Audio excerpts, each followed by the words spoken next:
Hey, do you know what a normal period looks like, or what symptoms might be associated with a abnormal period? We're going to talk about that today, and you might find out that maybe some of the things you're experiencing with your period aren't quite normal. So my name's Alyssa Cohen. I'm a functional diagnostic health coach, and I help women who struggle with weight they can't seem to lose, digestive issues, and fatigue, as well as irregular periods and irregular hormones, and I help them regain their energy, lose the weight they can't seem to lose, balance their hormones so that they can really live an optimal life and live the best life possible. So, do you... Oh my gosh, this sun is like totally messing with me here, isn't it? We'll move. So do you track your periods ever? Do you notice your symptoms? Do you notice what your cycles are like? When your next period is going to come? How long your period was?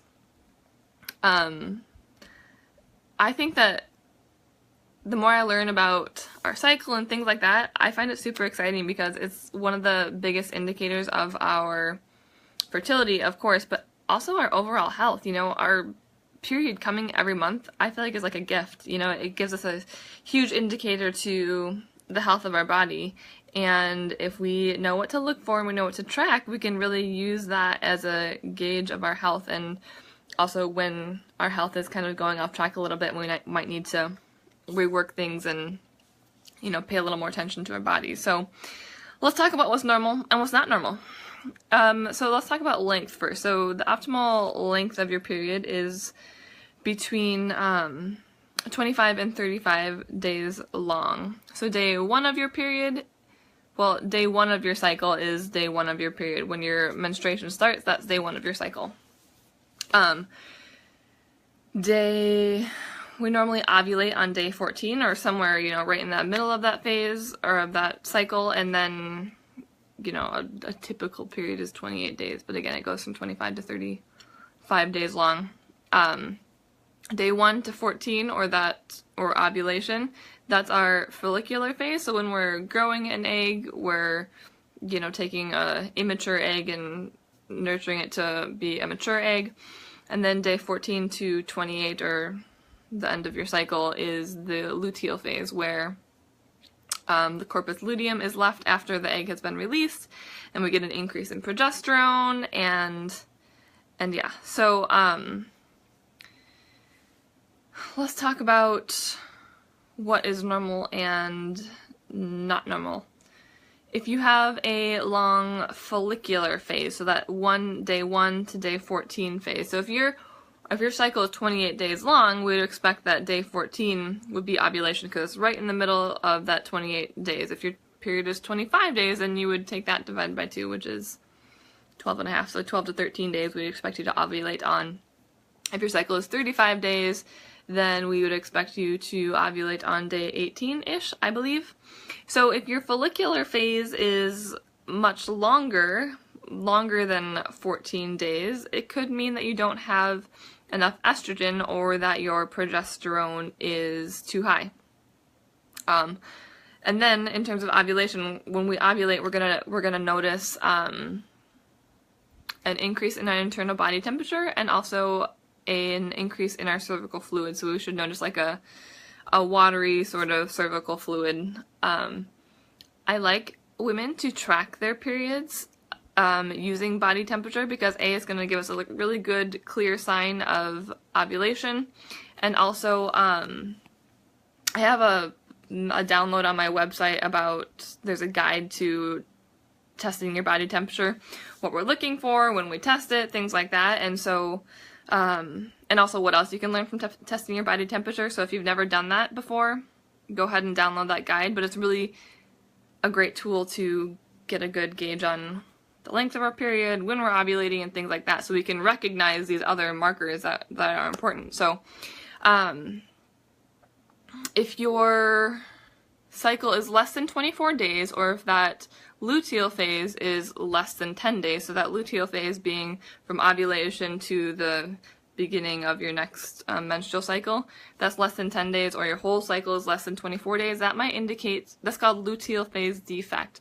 So it's likely because your progesterone is low, and it might cause difficulty with getting pregnant and things like that, because in that luteal phase is when the egg gets fertilized, and so if it's not long enough and our progesterone is not high enough, we're not going to be able to maintain a pregnancy. So, yeah. Period length and amount of blood and things like that. So the period, your actual period when you're menstruating should be 3 to 7 days, with 5 being the most average amount of days, I guess.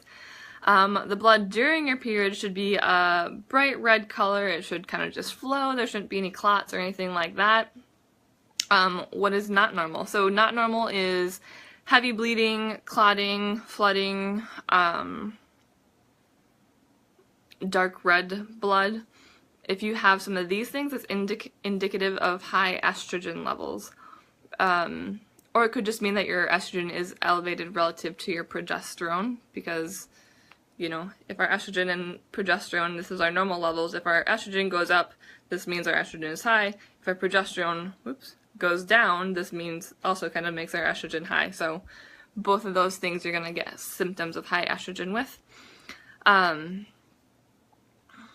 Along with, if you are experiencing symptoms of high estrogen, you also might experience things like breast tenderness, especially in that PMS period, so that luteal phase period right before you menstruate, stubborn weight you can't seem to lose, acne, headaches and migraines, and also really horrible PMS symptoms.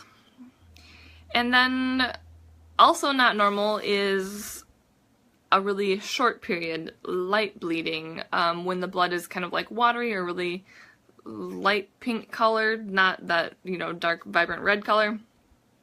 This might mean that your estrogen is low. So along with that, you might experience things like sporadic periods. They don't come on a regular basis. Vaginal dryness, low libido, and also that your hair is thinning or you're losing hair. So, normal periods, 25 to 35 days. You ovulate on day 14 or somewhere right in the middle of there, and so therefore your luteal phase is about 14 days, while your follicular phase, 1 to 14, is 14 days. Your luteal phase, 14 to 28 days, is 14 days-ish.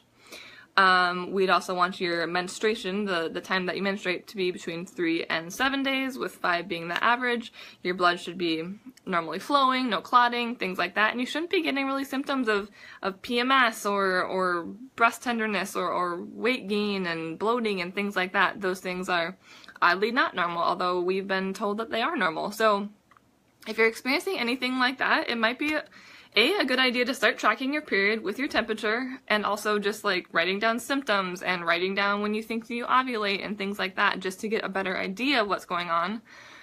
And then also making some lifestyle changes, or getting your hormones checked.